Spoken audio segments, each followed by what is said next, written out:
नमस्कार दोस्तों। आज हम सीखने वाले एक ऐसी ब्रेड जो पूरी दुनिया में अपनी सादगी और स्वाद के लिए मशहूर है, फ्रेंच बागेट।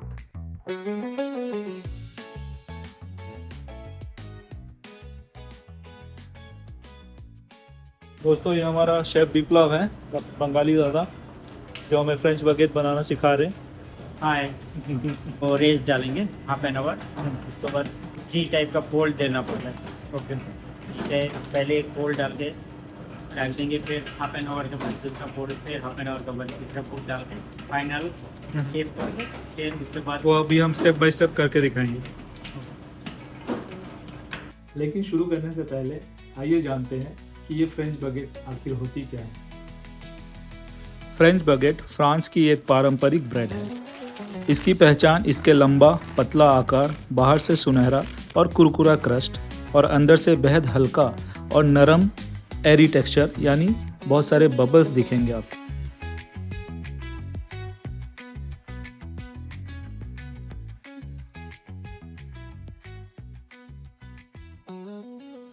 दोस्तों, मैं इस वीडियो में सारे इंग्रेडिएंट्स का प्रॉपर एंड एग्जैक्ट मेजरमेंट्स बताऊंगा।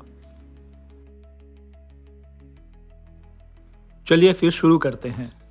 दोस्तों, फ्रेंच बागेट बनाने से पहले हमारे पास एक अच्छा स्टार्टर होना बहुत ज़रूरी है। स्टार्टर ही बागेट को उसका यूनिक फ्लेवर, अरोमा और टेक्सचर देता है। स्टार्टर बनाने के लिए हम लेंगे equal quantity of wheat flour and warm water और लगभग 1 ग्राम इंस्टेंट ईस्ट। इन सभी इंग्रेडिएंट को अच्छी तरह मिक्स करके एक स्मूथ बैटर जैसा मिक्सचर तैयार कर लेंगे। अब इस मिक्सचर को कवर करके रूम टेम्परेचर पर 12 to 16 आवर्स के लिए रेस्ट करने देंगे। इस प्रोसेस को फर्मेंटेशन कहते हैं।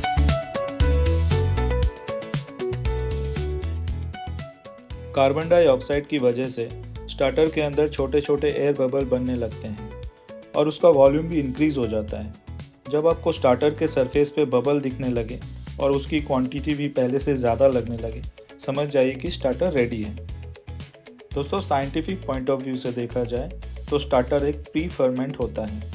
इसका काम सिर्फ ईस्ट को एक्टिव करना नहीं, बल्कि डो के अंदर फ्लेवर डेवलप करना, ग्लूटेन स्ट्रक्चर को इम्प्रूव करना और फाइनल ब्रेड की क्वालिटी को एनहांस करना भी होता है।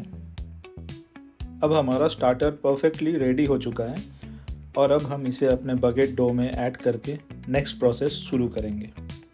दोस्तों, अब हम अपनी फ्रेंच बागेट की डो तैयार करना स्टार्ट करेंगे।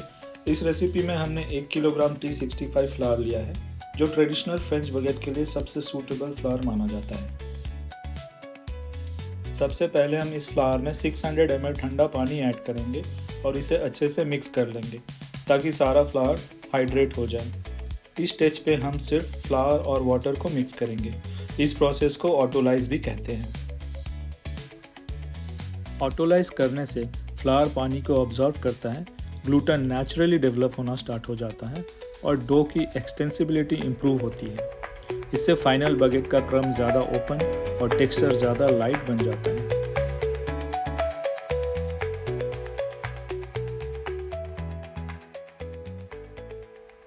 अब हम इस मिक्सचर को कवर करके लगभग 1 घंटे के लिए रेस्ट करने देंगे।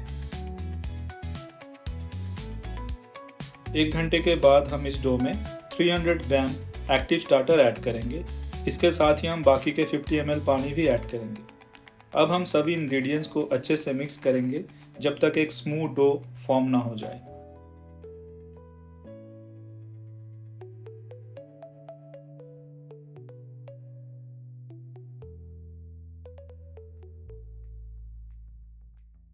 दोस्तों, स्टार्टर को ऐड करने के बाद डो में फर्मेंटेशन शुरू हो जाती है।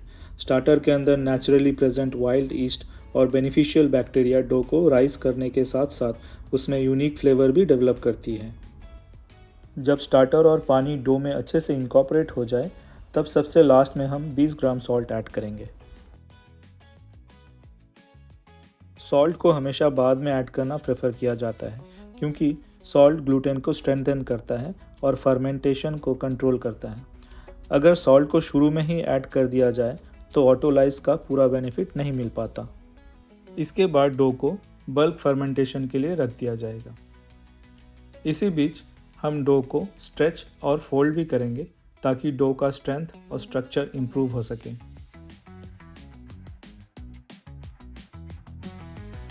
अब हम डो को अच्छे से नीड या फोल्ड करेंगे जब तक डो स्मूथ, इलास्टिक और वेल डेवलप ना हो जाए।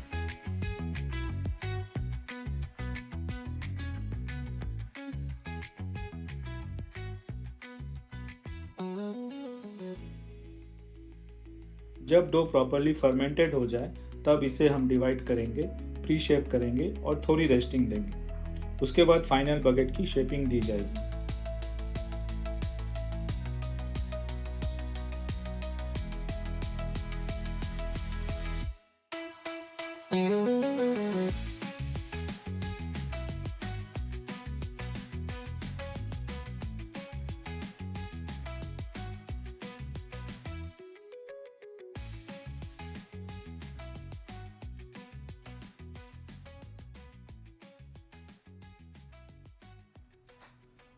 दोस्तों, फाइनल शेपिंग के बाद बगेट को प्रूफर में लगभग 45 to 60 मिनट तक प्रूफ करेंगे, जहां टेम्परेचर 24 to 27 डिग्री सेल्सियस और ह्यूमिडिटी 75 to 80 डिग्री तक रहेगी।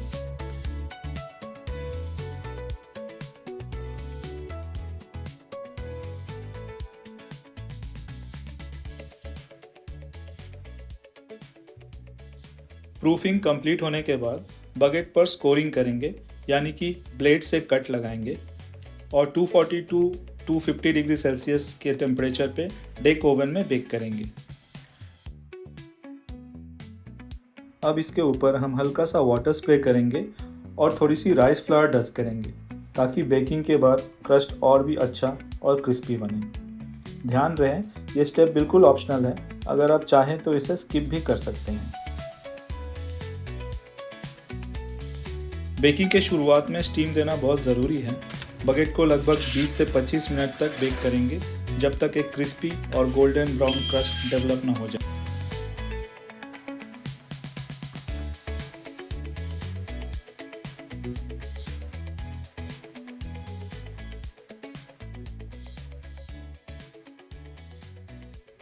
तो दोस्तों, यहाँ पर हम बगेट को थोड़ा टर्न कर देंगे ताकि ये चारों तरफ से इवनली बेक हो जाए और इसका कलर भी अच्छे से डेवलप हो।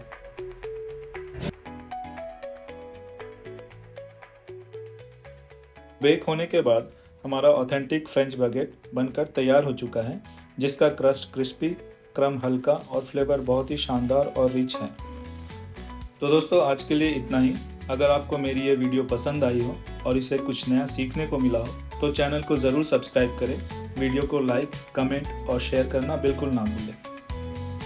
मिलते हैं अगले वीडियो में एक और नई रेसिपी और नई टेक्निक्स के साथ। तब तक के लिए अपना ख्याल रखिए। जय हिंद।